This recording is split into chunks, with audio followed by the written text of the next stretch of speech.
Olá, crianças, tudo bom com vocês? Então, hoje, na nossa aulinha de História, vamos dar continuidade à história do Brasil, que nós já começamos desde a época do descobrimento, passando, então, pelas capitanias hereditárias, e hoje nós vamos estudar os primeiros governadores gerais. Vamos estudar no governo geral. Então, vamos abrir o nosso livrinho na página 109 e acompanhar a leitura. O que foi, então, o governo geral? Em virtude do fracasso das capitanias hereditárias, por conta de São Vicente e Pernambuco, que não conseguiram explorar a cana-de-açúcar, que na época era considerado o ouro branco do Brasil, e nem comercializar o pau-brasil e defender as terras dos invasores, e não podendo tomar as terras dos donatários, Dom João III, rei de Portugal da época, criou um novo sistema de governo para eleger e administrar toda a colônia. Foi o governo geral. O governo geral deveria instalar-se na capitania da Baía de Todos os Santos, mais tarde chamado de Bahia, que hoje é o nosso estado da Bahia, pela sua localização mediana entre as capitanias hereditárias. O governo geral passava a ser a autoridade máxima da colônia e, por ordem real, todos os donatários deveriam obedecer ao governo geral e elaborar com ele no processo da colonização. Entre os governadores gerais, é importante o conhecimento dos três primeiros. Com eles surgiram as três grandes cidades do Brasil. Foram eles: primeiro governador geral, Tomé de Souza. Tomé de Souza chegou ao Brasil trazendo consigo, além dos soldados, muitos colonos e padres jesuítas para catequizar os índios. Esses padres vieram sob a direção de Padre Manuel da Nóbrega, que deu início à história da educação no Brasil.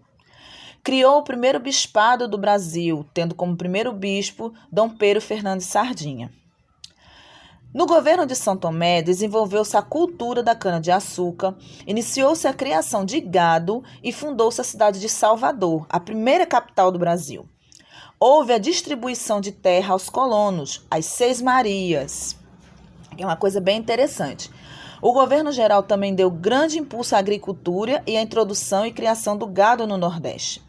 Para governar, Tomé de Souza contava com 3 auxiliadores: o ouvidor-mor, responsável pela justiça, o provedor-mor, encarregado da cobrança de impostos, e o capitão-mor, que tinha a responsabilidade de defender o litoral do ataque dos inimigos. Em 1553, Tomé de Souza foi substituído, então, por Duarte da Costa. Então, aí temos também no livro de vocês uma imagem do desembarque de Tomé de Souza. Então, ele foi o primeiro governador geral. Bem legal, trouxe padres para catequizar os índios, padres jesuítas, criou o primeiro bispado do Brasil, trouxe junto um dos padres que foi um dos que deu o início da história da educação no Brasil. Ele deu impulso à agricultura, à criação de gado aqui no Nordeste, e também fez os seus subsecretários, cada um responsável por alguma coisa no governo dele, certo? O segundo, também para a gente falar, o segundo governador geral foi Duarte da Costa.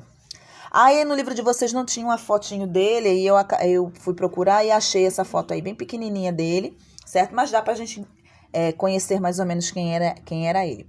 Duarte da Costa foi o segundo governador geral, chegando ao Brasil em 1553. Trouxe seu filho, Dom Álvaro, e alguns jesuítas. Entre eles encontrava-se o padre José de Anchieta, que fundou com Manuel da Nóbrega o Colégio de São Paulo de Piratininga. José de Anchieta foi tão importante em nossa história que hoje o Brasil o homenageia como apóstolo no dia 9 de junho. A partir do colégio fundado por Anchieta, nasceu a cidade de São Paulo. Então, olha bem, governador-geral primeiro, Tomé de Souza, trouxe a Bahia, e o segundo, a cidade de São Paulo. Duarte da Costa não fez um bom governo, porque enfrentou sérios problemas criados pelo seu filho, perdendo a autoridade para governar e administrar a colônia.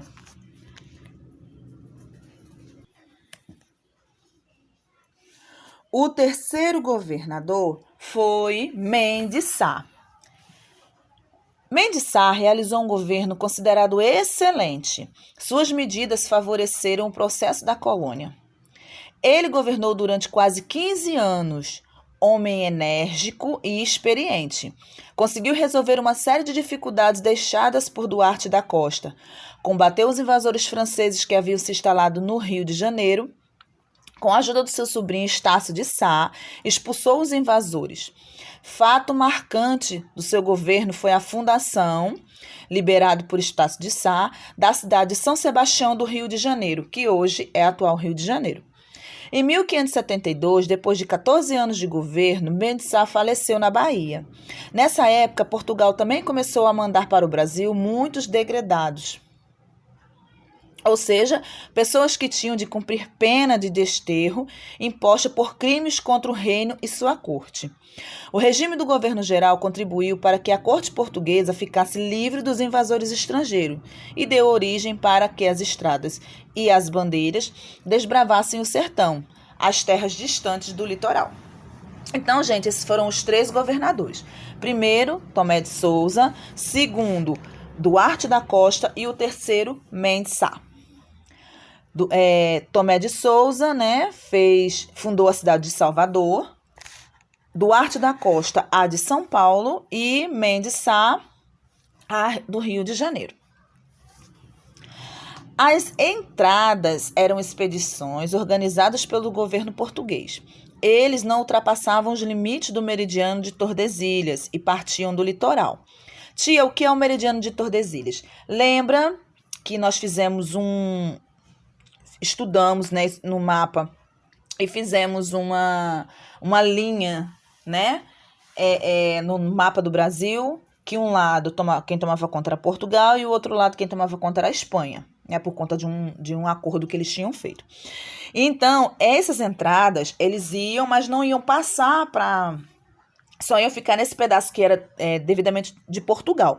Eles não entravam para a parte que era da Espanha. Então, as bandeiras eram explorações particulares que não respeitavam o Tratado de Tordesilhas. Partiam de pequenas localidades vizinhas a São Vicente, por isso o povo de São Paulo é chamado de bandeirante. Na época, a colonização, só o litoral era conhecido. Foram então organizadas expedições que se embrenhavam pelo interior à procura de metais preciosos e indígenas para trabalhar na lavoura paulista. Então, nós temos aí no mapa, né, a parte cinza, que era o domínio espanhol, a parte verde amarelado, que era o domínio português, né, e as setas, o sertanismo de contato e os bandeirantes de espaçamento. Certo?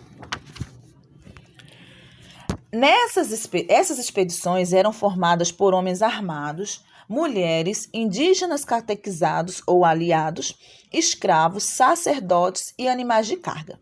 Seguiam o caminho dos rios e, onde paravam, plantavam uma pequena lavoura e iniciavam um povoado. Muitas cidades importantes tiveram sua origem com as bandeiras. Os homens que compunham as bandeiras eram chamados de bandeirantes.